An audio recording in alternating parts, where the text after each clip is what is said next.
విధానము దిశానిర్దేశం జరగాలి. మరొక అంశం తెలపల్లి గారు, నారాయణ గారు, సో సిపిఐ నారాయణ గారు పవన్ కళ్యాణ్ గారిని ఉద్దేశించి కాస్త పరుష పదజాలాన్ని ఉపయోగించాడు. అది నిన్నటి నుంచి కూడా విపరీతంగా సోషల్ మీడియాలో వైరల్ అయింది. జన సైనికులు చాలా ఆగ్రహం వ్యక్తం చేస్తున్నారు.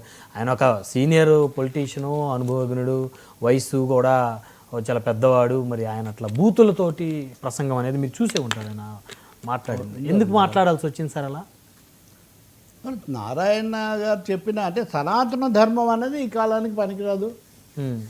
సనాతన ధర్మం అప్పటిది. సనాతన ధర్మం అంటే సతీ సహగమనం, కుల వివక్ష, అసమానతలు, మూఢనమ్మకాలు అనేకం ఉంటాయి. కాబట్టి అది దాని పేరులోనే ఉంది కదా సనాతనం. కాబట్టి అలా చెప్పడం వరకు అది వేరే. అందులో పెద్ద సూత్రంలో విధానపరంగా ఆయన చెప్పిన దాంట్లో ఏం పొరపాటు లేదు.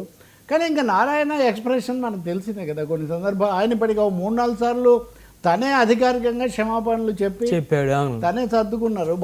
చిరంజీవి గారిని కూడా అన్నారు. మొన్న చిరంజీవి మళ్ళీ ఏదో అంటే మళ్ళీ దాని మీద కూడా నేను ఒకసారి ఇప్పటికే క్షమాపణ చెప్పిన అంశాన్ని మీరు మళ్ళీ ఎందుకు తీసుకొస్తున్నారు, ఇలా అయితే నేను మళ్ళీ అన్ని తీయాల్సి వస్తుంది ఏదో కూడా ఆయన వివాదాలు కోరుకుంటారు.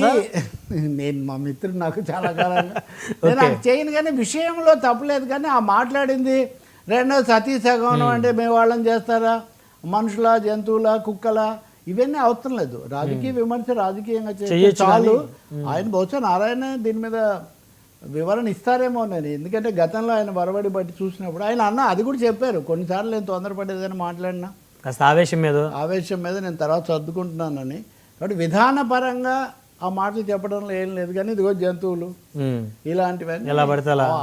సో బహుశా మళ్ళీ పార్టీ నాయకుడు, ఉప ముఖ్యమంత్రి ఇవన్నీ ఉంటాయి కదా. విధానపరంగా 100 ఖండించండి. మీకు తెలుసు నేను చాలా నిశ్చితంగానే ఖండిస్తాను. అందులో పొరపాటు ఏం లేదు. మళ్ళీ వివరణ ఇచ్చుకునే పరిస్థితి వస్తుందేమో సార్ 1-2 రోజులు. అంటే ఇవ్వడం మంచిది. ఎందుకంటే అసలు విధానపరమైన అంశం పక్కకు పోయి దీని మీద చర్చ అనేది ఎప్పుడు మంచిది కదా. అది రాజకీయాల్లో అసలు విషయం మీద జరగాల్సిన చర్చ వివాదంగా మారితే విమర్శించే వాళ్ళకే నష్టం కదా. అసలు సబ్జెక్ట్ పక్కదో పడిపోయింది కదా. ఇప్పుడు నేను వాస్తవానికి తొందరలో 100 ఏళ్ల నాటి ఒక పుస్తకం రీప్రింట్ చేసే ఒక పనిలో ఉన్నాను నేను. అది ఏంటంటే సనాతన ధర్మం అస్పృశ్యత నివారణ ఖండనం. ఆ పుస్తకం పేరు అస్పృశ్యత నివారణ తప్పు అని ఖండనము. ఓకే. ఆ పుస్తకం కాపీ కూడా నా దగ్గర ఉంది. ఇప్పుడు అది రెడీ అవుతూ ఉంది. అంటే అలాంటి 100 ఏళ్ల కిందటిదే, మరీ పాతది కూడా కాదు. కాబట్టి ఇవన్నీ ఎప్పుడో 1000 సంవత్సరాల కిందవి ఇప్పుడు ఉన్నాయా అది ఇది అంటే వాళ్ళకన్నిటికీ జవాబులు. మనం ఇంకా అంశాలు కూడా చర్చించబోతున్నాం.